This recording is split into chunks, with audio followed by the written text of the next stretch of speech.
Vale a pena comprar um mini PC? Será que um mini PC é bom para jogar? É bom para editar vídeos? Neste último mês estive a testar o Beelink SER8845HS para descobrir quais são as vantagens e desvantagens de comprar um mini PC. Começando pelo unboxing, na minha opinião, esta é logo uma vantagem. Dentro da caixa tens tudo o que vais precisar para utilizar o PC, tens a própria máquina toda montada e pronta a utilizar, o cabo do power e um cabo HDMI para conseguires ligar a qualquer monitor. E depois do unboxing, acho que já percebeste qual é que é a segunda vantagem e essa é o tamanho. Não é por nada que se chama mini PC e a verdade é que tens aqui uma máquina muito poderosa e compacta que ainda assim suporta melhorias. Porque não há como negar que uma grande vantagem de montar um PC e de ter uma torre é toda a flexibilidade de mudar os componentes depois de comprares o PC. E embora aqui essa flexibilidade seja um bocadinho mais limitada comparando a um PC tradicional, consegue ser superior, por exemplo, ao Mac Mini, ao qual é muito parecido, porque a Apple não te deixa fazer nenhum upgrade. E já aqui, a história é diferente. Para abrir o PC, o processo é muito fácil, só tens de desapertar estes 4 parafusos e depois mais 2 deste filtro de pó. E by the way, props para a Beelink porque nem todos os mini PCs têm um filtro de pó em metal. E obviamente que ter um filtro de pó é bacana porque não vai tanto pó para os teus componentes, mas o facto de ser em metal também ajuda com a dissipação de calor. Mas depois desse processo, aqui vamos ter acesso aos 2 DIMMs de memória RAM. Este PC conta com 2 pentes de 16 GB de RAM DDR5 para um total de 32 GB com uma velocidade que vai até aos 5600 MHz. Depois, aqui do lado direito temos ainda um cooler e 2 slots Gen 4 para 2 SSDs NVMe. Por isso, aqui nesta parte, algumas pessoas podem olhar como uma vantagem, outras pessoas podem olhar como uma desvantagem. A vantagem é que podes mudar a RAM, ter mais gigas, o SSD a mesma coisa, e do outro lado, a desvantagem é que, lá está, só podes mesmo mudar a RAM e o SSD, os outros componentes, motherboard, processador, fonte de alimentação, esse tipo de coisas, só numa torre é que vais ter essa flexibilidade. Mas, dado o tamanho do PC e comparando com algo como o Mac Mini, mais uma vez, eu acho que aqui é mesmo um ponto positivo para a Beelink. Mas outra desvantagem vai ser claramente a quantidade de entradas e saídas do PC, certo? Sim, é verdade, nunca vais ter tantas entradas e saídas como toda a seleção de uma motherboard tradicional, mas devo dizer que este mini PC da Beelink é uma boa exceção, porque acho que tens aqui uma boa quantidade de portas. Fazendo aqui uma pequena tour, na frente vais ter o botão do power, que também tem um LEDzinho para quando está ligado, um jack para headphones ou então um microfone, uma porta USB tipo C e uma entrada USB 3.2. Já na traseira temos a entrada do Power DC, uma entrada USB-C que suporta display externo, uma HDMI, mais um jack 3.5, uma DisplayPort, LAN e mais 3 USB-A, sendo 2 USB 2.0 e mais uma USB 3.2. Por isso,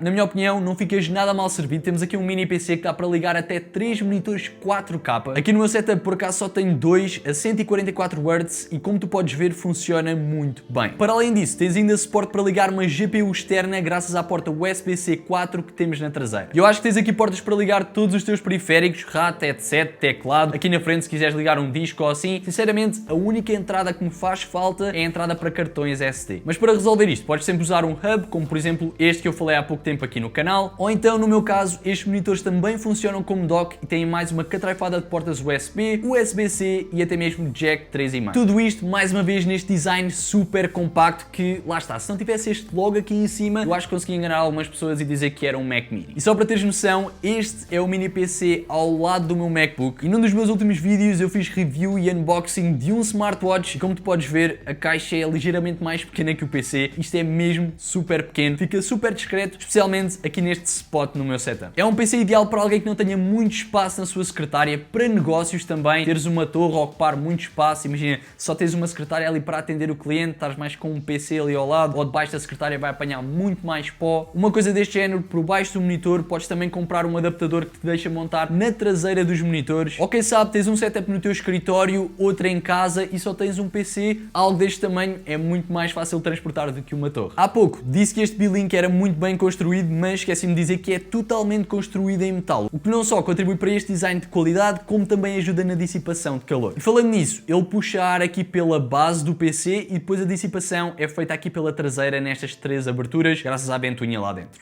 E eu escolhi o meu nesta nesta cor cinzento claro, no entanto, ele também está disponível num cinzento mais escuro e eu vou deixar o link para as duas versões na descrição. Agora, passando para o mais interessante, vamos falar das especificações. Este mini PC vem equipado com um Ryzen 7 8845HS. Este processador da AMD conta com 8 cores, 16 threads, um clock base de 3.8 GHz e um boost de 5.1. Tem uma GPU integrada, a Radeon 780M, que é baseada na arquitetura RDNA 3 e apesar de vir com os 32 GB de RAM que te falei, fica a saber que é expansível até 64 GB DDR5 a 5600 MHz. Depois, o SSD que vem equipado é de 1 TB, Gen 4, temos Wi-Fi 6 já integrado, Bluetooth 5.2 e uma cópia do Windows 11 já instalada. Se fores montar uma torre em casa, nem todas as motherboards já vêm com Bluetooth e Wi-Fi e a parte da cópia do Windows vais ter de comprar de certeza. Mas agora a grande questão, se comprasses um PC peça a peça, conseguias ter uma máquina melhor por este valor? E por muito que eu queira dizer, não, por este valor esquece, é impossível, esta é a melhor máquina que podes comprar, isso não é verdade. Se montares um PC peça a peça, podes poupar aqui e ali, escolher peças que não são tão caras, porque a verdade é que quando estás a tentar montar uma máquina deste género, há alguns componentes que ficam mais caros por serem mais pequenos. E então, este ponto é mais uma vez uma vantagem ou desvantagem, depende sempre do tipo de pessoa que és. Mas posso dizer que uma coisa boa deste processador é que vem com um NPU, o que significa que embora ainda não haja muitos softwares e programas a tirar partido de inteligência artificial, no futuro pode dar muito jeito para teres uma melhor otimização e desempenho sem teres de trocar de componentes. Porque às vezes sim, nem tudo é hardware e se a inteligência artificial nos vem ensinar alguma coisa, essa foi uma delas. Mas com isto tudo, vamos passar para os testes e ver como é que ele realmente se comporta. Começando pela memória RAM, esta portou-se muito bem. E como podes ver, temos uma latência abaixo dos 100 nanosegundos, o que até nem costuma ser comum para mini PCs. Este processador da AMD teve um score de 15.440 pontos no multicore e 1.711 no single core no Cinebench R23, o que, by the way, é superior ao M1 e M2 da Apple, por exemplo. E calma, antes dos fanboys da Apple começarem já aqui a comentar tu és mas é maluco, alguma vez na vida esse PC vai ser melhor que um Mac Mini. Benchmarks não contam a história toda e como nós sabemos, a Apple faz o software e o hardware, portanto, aí é uma grande vantagem a nível de otimização e melhor desempenho. No SSD temos velocidades de 4,5 GB na leitura e o máximo que eu consegui foi 3.6 na escrita e vendo aqui o gestor de tarefas está tudo super smooth. A nível de TDP ele vai no mínimo até aos 54 watts, mas depois sobe logo para os 64, especialmente se estiveres a puxar mais pelo sistema e então tudo o que possas fazer aqui é bastante rápido. Navegar na internet é super suave, no meu caso escrever guiões para os meus vídeos, pesquisar novas informações, ter vídeos no YouTube a correr a 4K, tudo funciona mesmo muito bem e atenção que aqui eu estou com dois monitores ligados a 4K 144 Hz. Mas Tony, para além de trabalhar eu quero mesmo é jogar. Em gaming vai ser uma desvantagem, certo? E essa foi uma coisa que eu pensei logo tipo,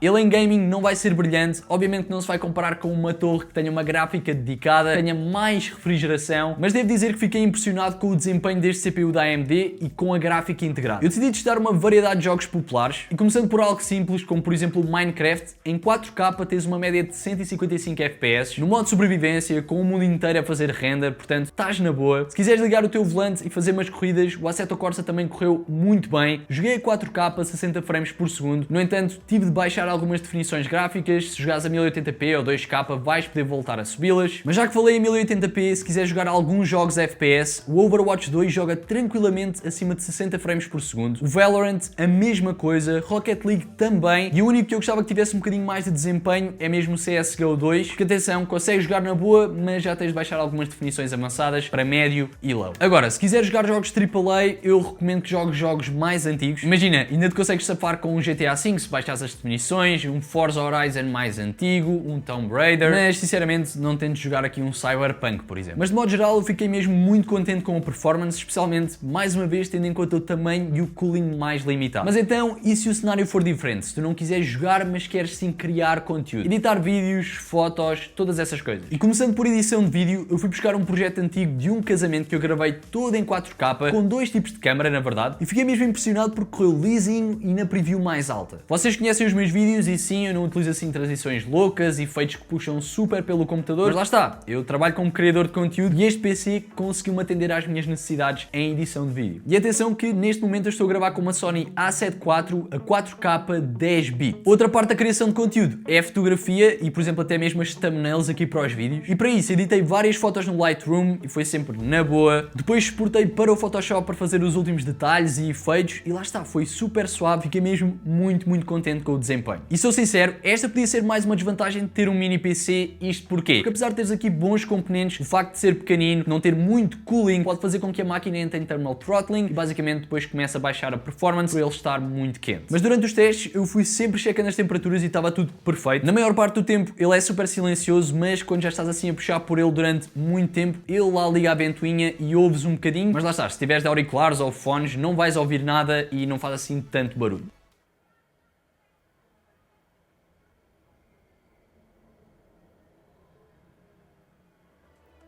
Por isso, para jogar e criação de conteúdo, esta máquina surpreendeu-me bastante. Obviamente tens sempre de olhar para o modelo que estás a comprar. Nem todos os mini PCs vão ser sempre esta boa surpresa, mas tens sempre de olhar para o teu budget e ver o que é que compensa mais. Comprar um mini PC ou montar uma torre com esse valor. E isto lá está, se o teu critério não for definitivo no que toca ao tamanho e ao facto de ser compacto e portátil. E apesar de ainda há pouco eu ter mencionado que a performance em jogos AAA não é tão boa, não nos podemos esquecer que podemos ligar uma eGPU e então tarefas que puxem mais pela gráfica, como por exemplo After Effects, jogos mais pesados, vão deixar de ser um problema por teres muito mais processamento gráfico. E agora, para concluir e responder à pergunta deste vídeo, mini PCs valem a pena ou nem por isso? Well, depende. Como viste ao longo deste vídeo, existem várias vantagens e desvantagens de comprar um mini PC. Sou sincero, com este B-Link as vantagens sobrepõem-se um bocadinho mais às desvantagens normais, porque a verdade é que temos aqui um mini PC com um design lindíssimo, muito parecido com o Mac Mini e mais barato. É todo em metal, muito bem construído, a seleção de componentes também está muito boa, especialmente este processador da AMD, e tudo isto, lá está, neste tamanho que podes facilmente meter numa mochila com meia dúzia de cabos e levar o PC, sei lá, para as tuas férias, para o teu escritório, para casa. Por isso, uma máquina destas pode funcionar muito bem tipo como servidor ou até mesmo como sistema de entretenimento na tua sala ligado à tua TV, por exemplo. E com este desempenho, sem dúvida que gostei e recomendo. No entanto, se o teu foco é jogar, desempenhar funções mais pesadas, se queres ter total controle dos componentes que estão no teu PC, alterá-los quando der na cabeça, meter mais RGB, menos RGB, se te preocupas mais com os looks, aí esta opção não vai ser a melhor para ti. Obviamente que montar PCs e fazer builds nunca vai deixar de acontecer, mas é engraçado pensar nas capacidades e poder de processamento de coisas tão pequenas como este PC. Já quando saiu os processadores M1 no Mac Mini, no MacBook Air, já era tipo, what? Como é que é possível ter tanto processamento numa coisa tão fininha, sem cooling, tão pequena? Mas a partir daí as coisas nunca mais foram as mesmas e a Intel e a AMD andam sempre na correria para tentar chegar aos mesmos resultados. E então, eu acho que ofertas como estas são a prova que a AMD e a Intel estão num bom caminho para tentar fechar a gap. Mas é isto, pessoal, eu espero que vocês tenham gostado. Se sim, já sabem o que fazer, deixem um like, subscrevam o canal para mais vídeos como este. Comentem ainda aqui em baixo se têm mini PCs, se já tiveram, se gostaram, se não gostaram, se estão a pensar em comprar e se gostaram desta oferta da B-Link. Não se esqueçam ainda de me acompanhar pelas minhas outras redes sociais. Por hoje é tudo. Muito obrigado por assistirem e eu vejo-vos no próximo vídeo. Tchau!